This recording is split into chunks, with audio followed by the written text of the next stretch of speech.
Hello, everyone. We are Team 3 of Technology, Culture, and Society, and we will be giving you a brief presentation on the conflict of Israel and Palestine and equating some aspects of the event to core concepts we have learned in the class. Our presentators are Yemisiraj, Jacqueline, and myself, Forrest. Without further ado, we present the Israel-Palestine conflict.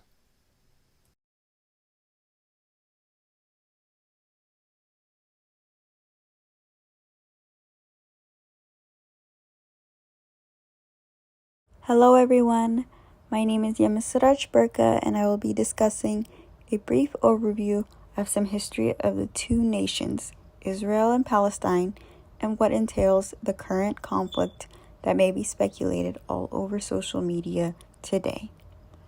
The conflict dates back way before the late 1940s as Palestine was under British Mandate rule and was subsequently partitioned to the Arab and Jewish states. This was known as the Partition Plan. On May 14, 1948, the State of Israel was established, marking the end of British rule in Palestine. This event triggered the First Arab-Israeli War involving neighboring Arab countries, which ultimately led to the displacement of hundreds of thousands of Palestinian Arabs. Due to the Arab League rejecting this proposal, tensions and violence continued to rise. With Israel's victory in the Arab-Israeli War in 1949, 750,000 Palestinians were displaced. In 1967, the Six-Day War broke out between Israel and the coalition of Arab countries, including Egypt, Jordan, and Syria. This conflict led to the rise of the Palestinian nationalism, as these events instigated the struggle for recognition and the establishment of a sovereign state. The following years showed no stop to violence as war continued to spread through the territories. Another Arab-Israeli war in 1973, known variously as the Yom Kippur War, was fought when Egypt and Syria attempted to retake the Israeli-occupied Sinai Peninsula and Golan Heights. Through the United States and the Soviet Union's involvement, a ceasefire was negotiated and ended the current battle. The violence unfortunately did not stop there. In 2002, a security barrier was built surrounding West Bank, causing the Palestinian movement to be restricted. This movement includes travel to and from schools, work, and hospitals. It is stated that Jewish desire to flee from anti-Semitic persecution is one of the main reasons for the reoccupancy of modern-day Israel post-World War. Many believe it is the exclusive right to the land on history and religion. The question lies at how the two nations can survive these conflicts without the complete eradication of one another.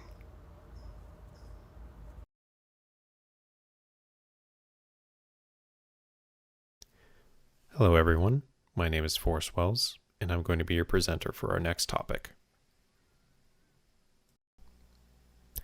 Social media's role in the Israel-Palestine conflict serves as an intercommunication medium that facilitates the exchange of information, videos, photos, and news as an unregulated as possible manner.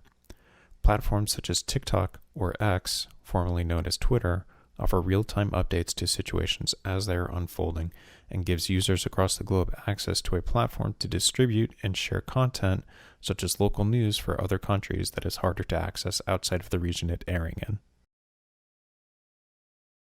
The United States is an outside nation that is not directly involved in the conflict, but as a supporter of one side with supply of military weapons and materials to enable the self-defense of Israel.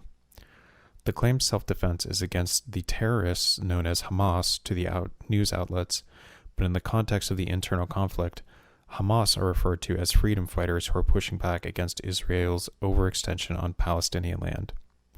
Hamas itself is an acronym for Harakat al-Muqawama al-Islamiyya, which roughly translates to Islamic resistance movement.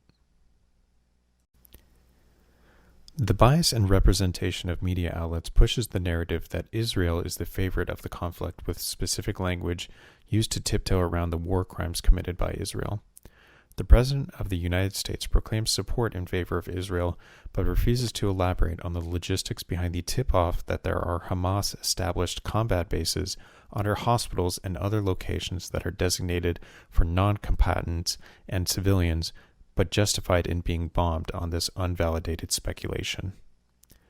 Joe Biden has also gone on record saying that the conflict stems from Hamas's ancient desires to wipe Jews from the face of the earth, when Hamas was not founded until 1987.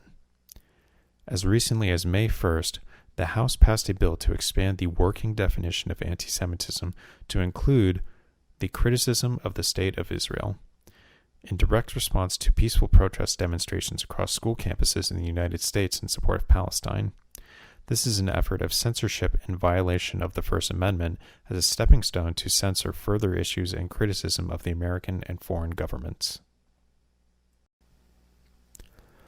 All of this, coupled with the significant death numbers of journalists from Gaza, including 87 Palestinians, 3 Lebanese, and 4 Israeli, were reported killed since the initial attack in October.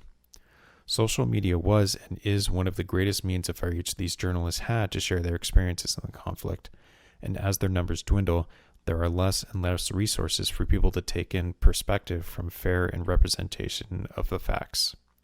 This is an erasure of the first-hand experience and narrative, suppressing voices that represent the closest source to the conflict, leaving outsiders to do independent research and come to their own conclusions with the help of social media, with or without bias. Social media is now the leading means by which people of all ages within the United States obtain their news. At the top of the charts is Facebook, followed by YouTube, Instagram, TikTok, and X. This recent advancement to a digital internet standard away from radio or television has led to an increased amount of resources dedicated from every company and political group competing for the viewer's attention and support. Clickbait articles with misleading headlines have evolved to a war on information and attention. The end result is that this means that it is the most likely on social media that sides are being taken on such issues such as the Israeli-Palestine conflict, and in the future will be another battleground for significant issues at the center of debate or controversy.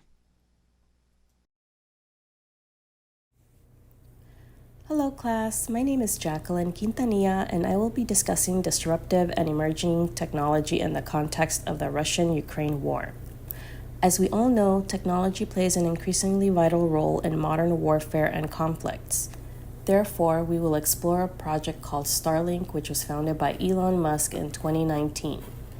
The primary purpose of Starlink is to provide high-speed internet access to even the most remote parts of the world, which can be particularly useful in situations where communication channels are disrupted and people are cut off from the outside world. Let us redirect our attention to the ongoing conflict between Russia and Ukraine, as well as a long-standing dispute between Israel and Palestine. During these times of instability, Starlink emerged as a source of hope for the Ukrainian population under siege. Upon receiving a plea from Ukraine's Minister of Digital Transformation, Elon Musk activated Starlink services, providing crucial communication channels amid the war. This allowed people in Ukraine to connect with the outside world and receive essential information about the conflict and potential dangers. However, like any new technology, Starlink has faced challenges and controversies.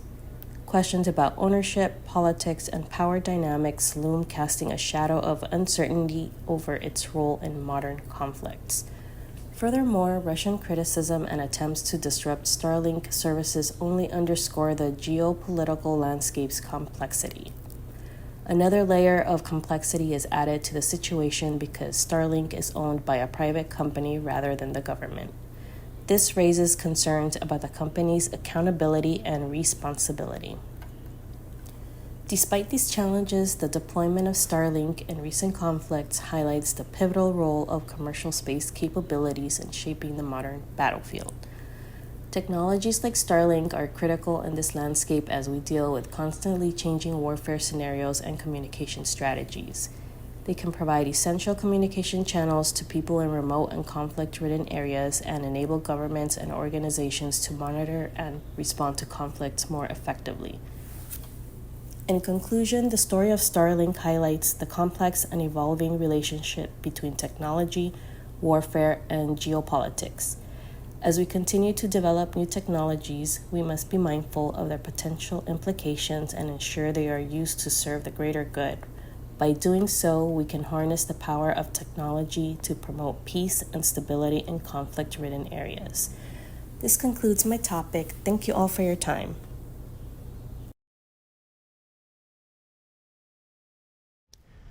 Hello everyone, my name is Forrest Wells, and I'm going to be your presenter for our next topic.